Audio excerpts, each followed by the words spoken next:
মাথায় টুপি, এটা দেওয়া কি সুন্নত নফল নাকি? কিছুই নয়, কিচ্ছু নয়। কেউ যদি মনে করে টুপি না দিয়ে নামাজ হবে না, ভুল। কেউ যদি মনে করে টুপি দিলে নামাজে নেকি বেশি, ওটাও ভুল। এটা একটা সাজ, দেখতে ভালো লাগে আর আল্লাহ সৌন্দর্যকে পছন্দ করে। আপনি টুপি ব্যবহার করুন, এতে আমার আপত্তি নেই। টুপি এমনিতে পড়ে, কিন্তু এই হাঁটু থেকে এই জায়গাটা, আচ্ছা এইটা ঢেকে রাখা কি সুন্নত, ফরজ না নফল? ফরজ। আলহামদুলিল্লাহ, ভালো। আচ্ছা এখন তুমি কি নামাজ পড়ছো? না, আমার বেটা প্রথম দিন আমাকে মা বলে ডেকেছিল, মানত করেছিলাম 30 রেকাত নামাজের, আজকে 2 রেকাত পড়ছি। মানে ওর নফল রোজা আর নফল নামাজের শেষ নেই। কি বললাম বুঝলেন? কিন্তু ওই মেয়েটাকে যদি আপনি বলেন যে মা বা বোন বা বুবু বা ভাবি যাই হোক বা চাচি যাই হোক, তুমি একটু পর্দা করে চলো না, ও তখন বলে মৌলী সাহেব পর্দা মনের ব্যাপার। ভালো করে বুঝবেন। আচ্ছা নফল নামাজ রোজা যদি কেউ না করে জান্নাতে যাওয়ার কোনো সমস্যা হবে? হবে না তো, হবে না। এটা পড়লে বেশি নেকি পাওয়া যাবে, আপনি আরো উত্তম হবেন, তাই না? এইবার আপনাকে বলছি, একটা মেয়ের এটা ধারণা, একটা মেয়ের এটা ধারণা, কি ধারণা? যে নফল রোজা নামাজ পড়ে আমি সবার আগে জান্নাত চলে যাব। কিন্তু ওই মেয়েটাকে যদি পর্দার কথা বলা হয়, ওর অ্যালার্জি শুরু। তার মানে ও আবেগী মুসলিম, আবেগী ইবাদত করে, তাই না? আবেগ মানে ব্যাপারটা ঠিক এমন। যারা এখন বসে আছেন, লজ্জাস্থান ঢাকা কি ফরজ? এখন ব্যাপার যদি এরকম হয়, কেউ যদি এই পর্যন্ত আগলা করে মাথায় টুপি আর পাগড়ি পরে বসে থাকে, ব্যাপারটা কেমন হবে? মানে পাছা আগলা মাথায় টুপি, কেমন হবে? তা যারা জলসা শুনতে বসেছেন, জোহরের নামাজ পড়েনি, আপনার আসর পড়েনি, মাগরিব পড়েনি, এশা পড়েনি, ফজর পড়েনি, তাদের অবস্থা তেমন ফরজ ছেড়ে দিয়ে মাথায় টুপি পড়ার মতো, তাই না? একদম। আল্লাহ তুমি জাতিকে হেফাজত করো, বলুন আমিন। আমরা আবেগী মুসলিম হব না, আমরা হাদিস এবং কোরআন অনুযায়ী নিজেকে তৈরি করব ইনশাআল্লাহ। আমি পবিত্র আল কোরআনের খুব ছোট্ট এবং পরিচিত একটি সূরা, যে সূরাটি আমি মুখস্থ তেলাওয়াত করলাম, আর অনেক মুসল্লিদের এটা মুখস্থ আছে। অতীন জয়তুন মুখস্থ নাই, অনেক জনের মুখস্থ।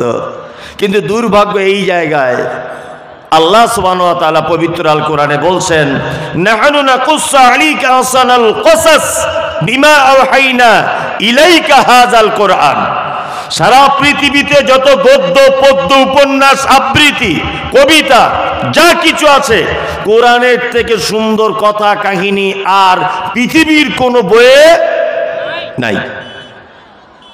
একটা মানুষ জ্ঞানী হওয়ার জন্যে যত তার সিলেবাসের বই তাকে পড়ানো হয়, আমি মুমতাজুল ইসলাম বলছি, তাও তার জ্ঞানের মৃত্যু পর্যন্ত পরিপূর্ণতা লাভ করবে না।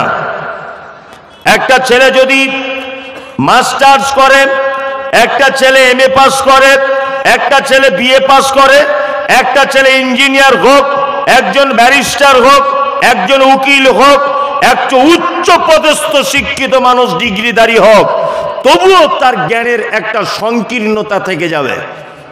কিন্তু পৃথিবীতে কেউ যদি মনে করে আমি একটা স্বয়ং সম্পূর্ণ এবং কমপ্লিট জ্ঞানী হব, আমি তো বলবো পৃথিবীর অন্য কোনো সাবজেক্ট পড়া লাগবে না। শুধু যদি একটা মানুষ কোরআন মাজিদটাই যদি তেলাওয়াত করে আর এইটার জ্ঞানী যদি সে অর্জন করে, তাহলে তাকে আর অন্য বই পড়ে জ্ঞানী হওয়া লাগবে না। তার অনেক দৃষ্টান্ত আছে, অনেক দৃষ্টান্ত। আপনারা জানেন হযরত ওমর ফারুক রাদিয়াল্লাহু তাআলা আনহু বিখ্যাত মানুষ ছিলেন। মুহাম্মদ সাল্লাল্লাহু আলাইহি ওয়াসাল্লাম তিনি বলেছেন, ওমর যে রাস্তা দিয়ে চলে ওই রাস্তা দিয়ে শয়তান পর্যন্ত হাঁটে না, এত খাতারনাক লোক হযরত ওমর। ওমর কেমন লোক? আগেকার দিনে যখন সিনেমা হলে সিনেমা হতো, আমাদের বাচ্চাদেরকে ভয় দেখাতো মায়েরা, কে ওই শিয়াল আসছে রে, তাড়াতাড়ি করে ঘুমা। এখনো বলে না? আবার কি বলে, এই বাঘ চলে আসছে তাড়াতাড়ি ঘুমা। বাচ্চা যখন তাও ঘুমায় না, তখন বলে ওই হাতি আসছে রে, কামড়ে দিবে, তাড়াতাড়ি ঘুমা, বলে না? তখনকার দিনে বাচ্চা কাচ্চা না ঘুমালে মানুষ বলতো এই চুপচাপ ঘুমা, ওমর আসবে। মানে ওমর এত ভয়ঙ্কর লোক, তাই না? এই যে হযরত ওমর এত ভয়ঙ্কর, এত খারাপ লোক, ধারালো তরোয়ার নিয়ে রাস্তাতে ঘুরছে, মুহাম্মদ সাল্লাল্লাহু আলাইহি ওয়াসাল্লামকে পেলে তার গর্দান উড়িয়ে দিবে, তার গর্দান উড়িয়ে দিবে।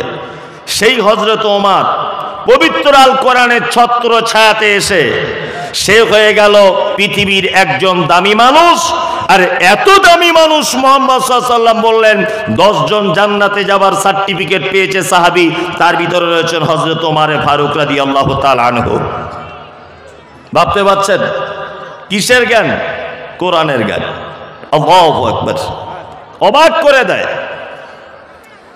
আজ আমরা সব জ্ঞান অর্জন করছি, শুধুমাত্র কোরআন মাজিদটা একবার বাংলায় খুলে পড়তে পারছি না বাঙালি, যে আল্লাহ কি বলতে চেয়েছেন।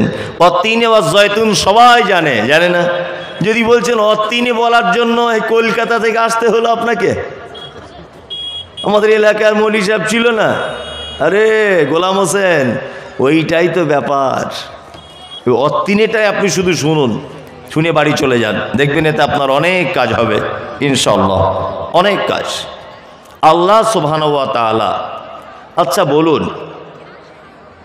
আপনি যদি নামাজ না পড়েন, আপনি যদি রোজা না করেন, আপনি যদি যাকাত না দেন, আচ্ছা আল্লাহর কোনো উপকার বা ক্ষতি হয়?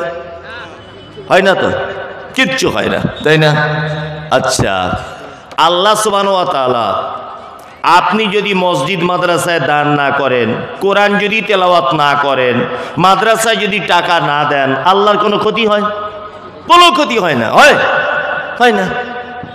আল্লাহ কাকে কিভাবে কোন কাজ নিবে এটা আল্লাহ ভালো জানে, জানে না? আল্লাহ ভালো জানে। এক আশ্চর্যকর কথা আপনাকে আমি শোনাচ্ছি, এখন শুনুন।